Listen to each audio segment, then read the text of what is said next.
صلی اللہ تعالی علیہ وسلم نے فرمایا شعبان میرا مہینہ ہے، رمضان میرے رب کا مہینہ ہے۔ اتنی برکتوں والا مہینہ، اتنی شانوں والا مہینہ، آپ نے کچھ باتوں کا بڑا ہی خیال رکھنا۔ ایک تو آپ نے کوشش کرنی ہے نمازیں ذوق کے ساتھ پڑھی جائیں، آپ نے مسجد کے ساتھ دلچسپی پیدا کرنی ہے۔ آپ یہ کہیں کہ زیادہ سے زیادہ میں نہ دوسروں کو نواز سکوں، میں نہ چپکے سے پہنچوں کسی غریب تک، خود سے جاؤں اور اس کو اپنا موسم سمجھیں جس کی وجہ سے اللہ آپ کو ثواب دے رہا ہے، اس کو موسم سمجھیں جس کی وجہ سے اجر مل رہا ہے۔ احساس ہم نے بہت زیادہ پیدا کرنا ہے۔ ہم نے دیکھنا ہے کہ میں کس جگہ میری ضرورت ہے، میں کس طرح کر کے کام آ سکتا ہوں، وہاں اپنی خدمات کو پیش کرنا ہے۔ میرے رسول پاک علیہ السلام نے فرمایا کہ جب رب نہ مانے تو پھر وہ کمزوروں کے صدقے مان جاتا ہے، پھر وہ ضعیفوں کے صدقے مان جاتا ہے۔ فرمایا اللہ تم سے بارشیں روکنا چاہتا ہے، پر تمہارے ضعیفوں، کمزوروں، غریبوں کے صدقے، مجبوروں کے صدقے وہ تم پر بارشیں برساتا ہے۔ حضور فرماتے ہیں رب اشغاظ اغبر لو اقسم علی اللہ لا برا۔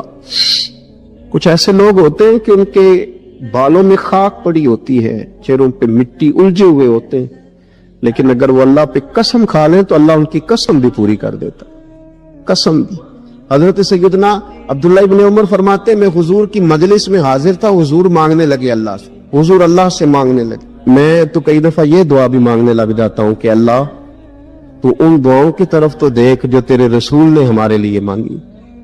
اللہ تو ہمیں تو نہیں نہ مانگنا آتا، نہیں طریقہ آتا، نہیں سلیقہ آتا، نہیں انداز آتا، ہم تو بے توجہ سے لوگ ہیں، بیٹھنے کا ڈھب نہیں آتا ہمیں تو ہاتھ اٹھانے کا سلیقہ نہیں آتا، ہم تو وضو کرنے کے اس طریقے سے آشنا نہیں، پر اللہ تیرے محبوب نے تو خوب مانگا ہے نا تجھ سے، تیرے پیارے حبیب علیہ السلام نے تو تجھے منایا ہے نا ہمارے حق میں، تو اللہ تو ان دعاؤں کی طرف تو دیکھ۔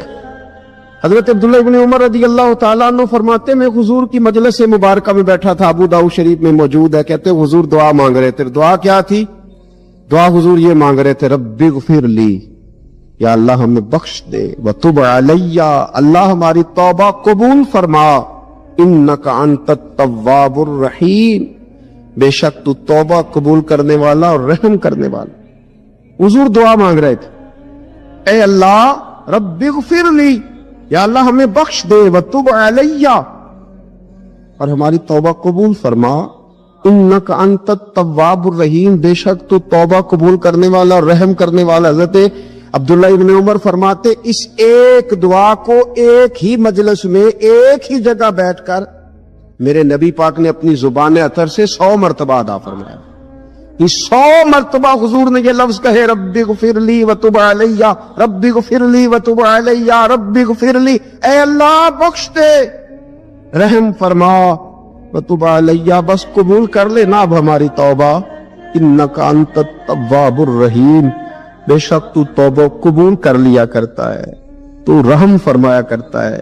ایک ہی مجلس میں 100 دفعہ حضور نے دعا مانگی، دعا مانگ کے پھر دعا مانگی، اور دعا مانگ کے پھر دعا مانگ، اللہ کو منایا میرے رسول پاک۔ حضور نے ہمیں بتلایا اسے مناؤ، اس کی بارگاہ عالی مرتبت میں جھکو، اور حضور نے خود بھی یہ طریقہ ہمارے سامنے بطور سنت کے چھوڑا، اور پھر نبی پاک صلی اللہ علیہ وسلم نے آگے بڑھ کے ہمیں کچھ اور باتیں بھی ارشاد فرمائی۔ حضور نے ہمیں بتلایا کہ پچھلے لوگ اپنے رب کو کیسے مناتے تھے، وہ کس طرح اس کے حضور ناز عرض کرتے تھے۔ حضور نے ہمیں اللہ کو منانے کے طریقے بھی بتلائے، فرمایا جب ماں باپ دعا مانگیں گے اولاد کے حق میں تو وہ مان جائے گا۔ حضور علیہ السلام نے فرمایا جب مسافر دعا مانگے گا تو اللہ مان جائے گا۔ فرمایا میرے رسول کریم نے کہ جب بیمار دعا مانگے گا تو اللہ مان جائے گا۔ اور سید عالم علیہ السلام فرمانے لگے جب تمہارے ضعیف، کمزور، مجبور لوگ دعا مانگیں گے تو اللہ مان جائے گا۔ اور حضور نے فرمایا جب تم فرض ادا کر کے دعا مانگو گے تو اللہ مان جائے گا۔ اور میرے محبوب نے فرمایا جب پچھلی رات اٹھ کے تم اس کے حضور عرض کرو گے تو وہ تمہاری دعاؤں کو قبول کر لے گا، وہ تم نے مان جائے گا۔ اور حضور نے ہمیں دن بتائے، فرمایا جمعے والے دن مانگنا مان جائے گا، شب قدر کو مانگ لینا مان جائے گا، شب برات میں دعائیں کرنا وہ مان جائے گا، رمضان کی راتوں میں مانگنا مان جائے گا. قرآن پاک کے ختم کے موقع پر دعا کرنا مان جائے گا. طریقے بتلائے. اب یہ ہے کہ ہم نے تو مانگنا تھا نا اس کی بارگاہ میں, ہم نے تو حاضر ہونا تھا, ہم نے تو جانا تھا. اب ہم نے آگے بڑھنا ہے, اس کے حضور عرض کرنا ہے. حضور نے ہمیں بتلایا, ہمارے پیارے رسول صلی اللہ تعالی علیہ وسلم نے بتلائی کہ جب انسان بہت زیادہ عاجزی کرتا ہے نا, بہت زیادہ عاجزی, تو پھر بھی اللہ مان جاتا ہے. جب وہ اس کے حضور بہت عجز کا اظہار کرتا ہے, بہت زیادہ عجز کا اظہار کرتا ہے, وہ ڈر جاتا ہے اس سے. وَلِمَنْ خَافَ مَقَامَ رَبِّهِ جَنَّتَانِ, فرمایا جو میرے سامنے کھڑے ہونے سے ڈرے گا میں اسے 2 جنتیں عطا کروں. نبی پاک صلی اللہ علیہ وسلم نے فرمایا, حضرت ابو ہریرہ رضی اللہ تعالیٰ عنہ راوی ہے, حضور فرماتے ایک شخص مرنے لگا تو اپنے بچوں سے کہنے لگا کہ میں جب مر جاؤں تو مجھے جلا دینا, اور پھر میرے جلے ہوئے وجود کو پیس دینا, پھر مجھے ہوا میں اڑا دینا. پتر مجھے اڑا دینا, مجھے بڑا ڈر لگتا ہے, اگر رب نے مجھ سے حساب پوچھا تو میں قابل نہیں ہوں, اڑا دینا مجھے ہواؤں میں. اگر اس نے مجھ سے عذاب لیا تو حساب لیا تو بڑا سخت حساب لے گا. حضور فرماتے ہیں, بخاری میں موجود ہے, اس کے بچوں نے اسی طرح کیا. اس کے مرنے کے بعد اسے جلایا, ہوا میں اڑا دیا. اللہ کے محبوب فرماتے ہیں رب کریم نے حکم دیا زمین کو کہ اس کے ذرات کو جمع کرو. زمین نے ذرے جمع کیے, خدا نے حکم دیا تو اس کا وجود پھر سے اسی شکل میں آیا. تو رب کریم نے فرمایا یہ جو تو نے وصیت کی تو کیوں کی؟ اللہ جانتا ہے کہ نہیں جانتا؟ یہ کی تو کیوں کی؟ تو رو پڑا, کہنے لگا اللہ میرے اندر تو طاقت نہیں تھی تیرے سامنے کھڑا ہو کے حساب دے سکوں, تجھے منانے کے لیے تیرے خوف سے ڈر گیا. کام نہیں کرنا. فرمایا تمہیں کیا ہوا ہے؟ کہنے لگا آج میں نے عجیب منظر دیکھا ہے. میں نے دیکھا ہے کہ ایک شیر نے شکار کیا بکرے کا, آدھا کھایا ہے, آدھا منہ میں پکڑ کے پہاڑی پہ چڑھ گیا. وہاں ایک نابینا لومڑی بیٹھی تھی, باقی کا اس نے اسے کھلایا ہے. تو حضور میں یہ سمجھ گیا ہوں کہ جو رب اس نابینا لومڑی کے لیے بندوبست کرتا ہے میرے لیے بھی کرے گا, لہذا میں نے کام نہیں کرنا. حضرت حسن بصری بڑا مسکرائے, فرمانے لگے کہانی میں کردار تو نے 2 دیکھے, ایک شیر ایک لومڑی. فرمانے لگے کیا بات ہے تیری, تو نے لومڑی بننے کا پروگرام بنایا, شیر بننے کا کیوں نہیں بنایا؟ تو شیر بننا, شکار کار, خود بھی کھا دوسروں کو بھی کھلا. یہ کیا بات ہوئی؟ امت کے جوان فائلیں لیے دفتروں کے چکر لگاتے اور اپنی بغل میں کاغذات لیے امبیسیوں کے پھیرے کاٹتے اور ایجنٹوں سے سوال کرتے کہ مجھے ملک سے باہر جانا ہے, کیا طریقہ ہے؟ یہاں رہ کے بھی محنت ہو سکتی ہے, اپنی مٹی پہ چلنے کا سلیقہ سیکھو. سنگ مرمر پہ چلو گے تو پھسل جاؤ گے. دوستو سنو, میرے کریم نے فرمایا جا لکڑیاں, ایک پیشہ برا ہے میرے بھائیوں, ایک پیشہ, وہ ہے کسی کے آگے ہاتھ پھیلانا. باقی دنیا میں کوئی پیشہ برا, جو ٹھیلا لگاتا ہے اور مالٹے بیچتا ہے اور سیب بیچتا ہے, بڑا عزت والا آدمی. یہ شارٹ کٹ چھوڑ دو, دوسروں پہ بھروسہ کرنا چھوڑ دو.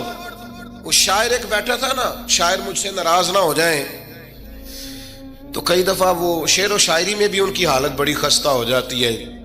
جن دنوں لوگ پتلے کپڑے پہنتے ہیں, بعض شاعروں نے ان دنوں میں بھی موٹی چادر لی ہوئی ہوتی ہے. تو ایک جگہ بیچارہ بیٹھا تھا کونے میں, اللہ ماشاءاللہ سب کی بات نہیں, تو حالت ایسی خستہ تھی. ایک بندہ 5 روپے پھینک گیا, تو تھا خوددار, بڑی تکلیف کو اٹھا اپنے پیسے. تو اس نے کہا آپ کی حالت بتا رہی ہے, آپ کو ضرورت ہے. اس نے کہا ضرورت پڑی تو اللہ رسول سے مانگوں گا, تیرے سے کیوں مانگوں گا؟ شعر بڑا قیمتی کہا. اس نے کہا یہ آرزوئے کرم اور میں آپ سے کروں, یہ آرزوئے کرم اور میں آپ سے کروں, یہ بھیک اس کو دیجئے جس کا خدا نہ ہو. میں تو وارث ہے میرے اللہ رسول, میں کو لوارث ہوں کہ تیرے سے مانگتا پھروں.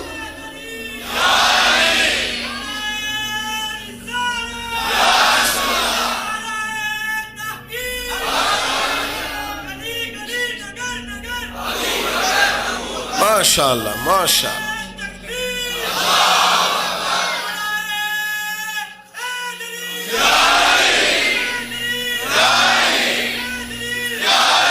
بس ہم سمجھے ہماری قیمت وصول ہو گئی. اگر خودداری پر نوجوان نعرے لگانے لگ گئے تو پھر تو بات بن گئی. لگتا ہے محنت کا ارادہ بن گیا ہے. انشاءاللہ تعالی کشکول ٹوٹنے کا ٹائم آ گیا ہے. کرم کی برکھا برسے گی. یہی ملت کا جوان قیادت کرے گا. اور یاد رکھنا ہمیشہ قیادتیں غریبوں کے بچوں نے کی ہیں. جنہوں نے آدھی قیمت پہ کتابیں لے کے پڑھی ہیں, بڑی ڈگریاں انہوں نے حاصل کی ہیں. یہ کمزور نہ پڑھو. نبی پاک داعیہ اللہ ہے, حضور نے جگایا ہے. 15 دن نظر نہ آنا, مزدوری کر. وہ نوجوان 15 دنوں کے بعد آیا. اب تیرا حال کیا ہے؟ اس نے کہا حضور پہلے ایک پیالہ تھا نا, اب سارے گھر کے برتن بن گئے. پہلے ایک بستر تھا, اب سارے گھر کے بستر. او نوجوانوں, ہم نے سہارا بننا ہے. ماں سے کہنا ہے اب تو نے آنسو نہیں بہانے, تیرا پتر بڑا ہو گیا ہے.